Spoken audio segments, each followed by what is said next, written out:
Nation, an important day has come. I never thought that I would be able to say that here I am, reviewing a new Nine Inch Nails record. It's true. I mean, by the time the last of the Halo series had come out, well, I wasn't Cover Killer yet, nor was I Cover Killer Nation.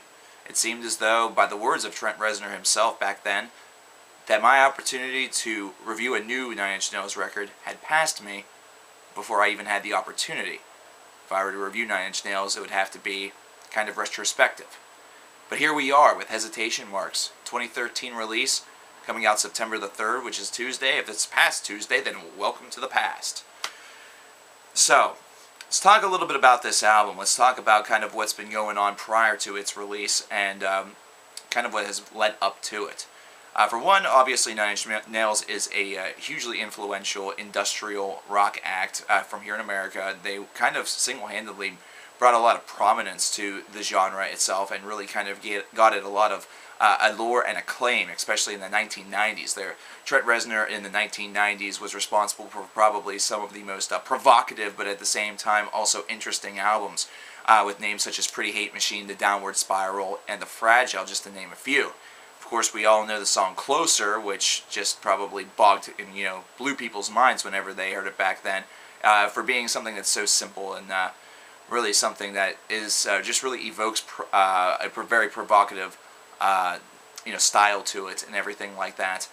And then, of course, in the 2000s, he had Hurt, which was a song that he wrote in the 1990s, be covered by Johnny Cash, very, very close to the time of his unfortunate death, which has to be probably the largest of all of his accolades, and something that I'm sure he's very thankful for, which he has stated that he is. So 11 million records sold in America, 30 worldwide later.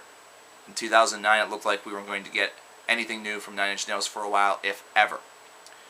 During that time frame, he started a project with his wife, How to Destroy Angels, which I still have unfortunately not covered.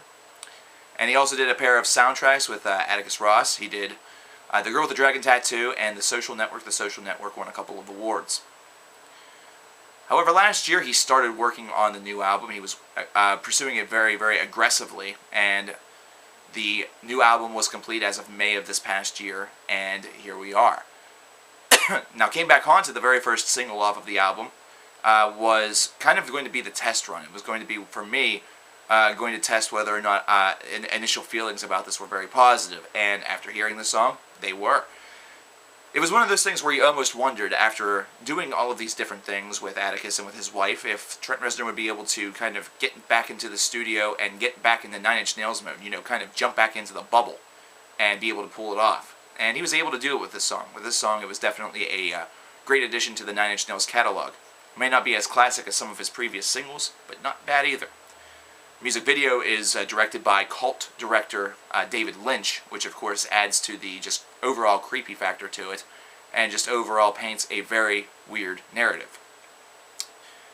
But then we got to Copy of A, which is the second single that was released off of this record, and I was just a little bit, I was kind of disappointed by this one. I think it was just because it didn't have that same luster, that same feel. Now I understand there's musical evolution there, and once again, we can't not take into account the fact that he's done all of this additional work with other artists, because it's going to paint a little bit of an influence in the music that he makes from now on under the name Nine Inch Nails. It's going to be something that, if your mindset and your mode is really focused on something like that, and it's something that you really enjoy doing, it's going to be more so your discretion and your desire to infuse it a little bit into your primary source of art. This is not, and really whenever you consider it, this is not as though he's going from industrial rock over to opera country or something like that. He's not really making a huge leap. It's just that there is more of an electronic based solution there with the soundtracks and the like, and this is something that's already been a corner part of the Nine Inch Nails really mindset, but it's something that has taken on a new meaning with this album right here. It's something that really kind of oversaturates it a little bit. Now, you still have that same trademark uneasiness. You still have that same trademark just ill effect that the Nine Inch Nails has always really been able to provide for a listener. So this is something that's not all of that out of character or out of touch. So in reality, even though it seems as though a lot of this stuff may sound foreign, a lot of this stuff may sound just kind of strange and, not disjointed, it's really nothing all of that distant from what we're used to. It's just being done in a different way.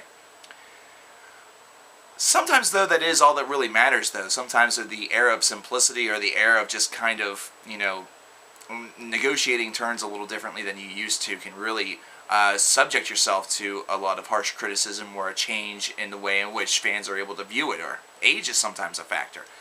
Whenever I listened through this album, I just started to feel as though I didn't have that same glossy, warm Nine Inch Nails feel that I typically got from listening to, The Fragile, as I mentioned previously.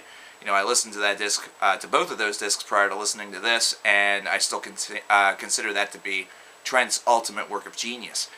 On this album right here, I feel it's a little bit bogged down and oversaturated by itself. I think that there's some great ideas that are being painted on here, but it's almost as though there's distractions coming along and kind of renegotiating the genius a little bit and kind of making it a little bit less of a real masterpiece than it truly is. There's a lot of moments on this album where I feel as though Trent's vocals have diminished a little bit in effect. It just doesn't seem as though it has the same ultimate, value to it. It doesn't have the same effect to it. And, there's a lot of difference from what you've heard previously, which is going to make this album for some an extremely unique listen, but also one that's going to be slightly complicated because it's going to sound just a little bit strange to you. It's going to sound foreign to you. Now, this is what I'm going to say to you guys.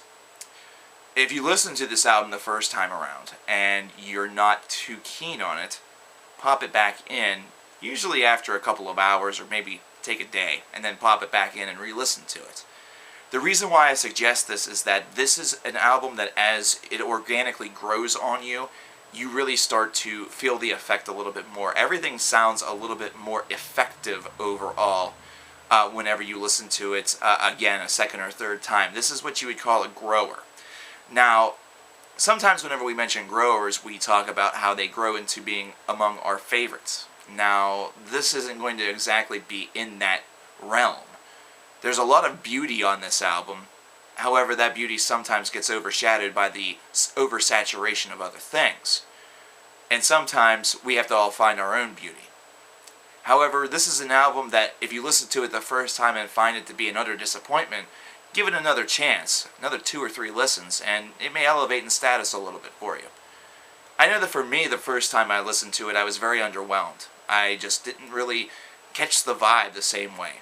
I understood the beauty concept. I also understood the fact that the electronic influence was going to make an effect, and it certainly did. It certainly made a difference. This is one that definitely, in some moments, still has that cinematic feel, almost as though his work with Atticus Ross never actually ceased. However, after listening to it a second and then a third time, it started to expose itself a little bit more to me. There was more stuff that I kind of wanted to play back again in the middle of a song just to kind of re-examine, and it just kind of exposed itself a little bit more to me. It sounds really dirty, but this is the Nine Inch Nails we're talking about, so expect dirty. Overall, I still think that this is a bit of a disappointment. However, I do also know and realize that a lot of the work from the 2000s, really depending on who you ask, is either deemed as, critical genius or a letdown from an otherwise pristine discography. I think this is going to be one that's going to be right in the middle, if not slightly above average. And I think the reason for this is because a lot of people aren't going to be able to get by the difference. I mean, really, Came Back Haunted is the song that sounds the most like old school single, Nine Inch Nails, aside from songs such as Closer.